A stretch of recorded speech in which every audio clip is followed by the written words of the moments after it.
बहुत ज़्यादा परेशानी नहीं हो, सुलभता से निवेश कर सके, इसलिए जो अनुमतियों के अंदर समस्या जाती है उसको मिनिमाइज किया है। पहले कभी कहीं 25 अनुमतियां थी तो उसको कम करके 15 कर दी, किसी विभाग में 30 अनुमतियां थी तो उसको 12 कर दी अनुमतियां। और सब ऑनलाइन है और पारदर्शी और समय सीमा के अंदर सारी अनुमति देना चाहिए, इस बारे में शासन के निर्देश भी है। ईज ऑफ डूइंग बिजनेस को बढ़ावा देना हमारा इस पॉलिसी का मुख्य उद्देश्य है।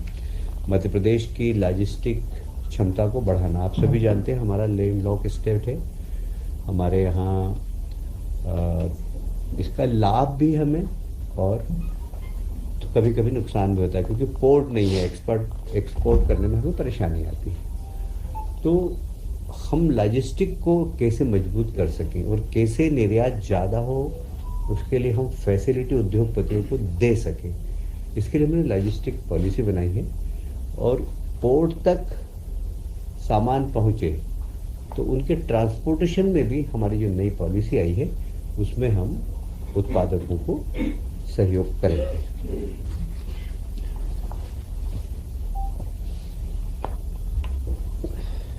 जैसे मैं आपको बताना चाहूँगा, जो हमारी पॉलिसी है उसके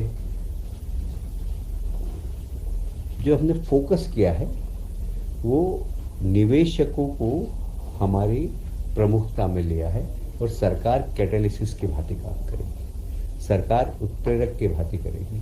निवेशक आए और उसका काम कैसे जल्दी हो, क्योंकि कई बार परमिशन के कारण अन्य कारणों से लोग परेशान हो जाते हैं। तो हमारा काम होगा, सरकार का काम, उसका निवेश स्पीडली यहाँ पर आए, और इसके लिए इस पूरी पॉलिसी को इस प्रकार बनाया गया है। जैसे मैंने कहा, ईज ऑफ डूइंग बिजनेस, कई अनुमतियाँ कम कर दी है और एनओसी वगैरह भी दे दी, और ये सारी जो अनुमतियाँ होगी ये लोक सेवा गारंटी के अंतर्गत रखी गई, जिससे समय सीमा में सब हो सके।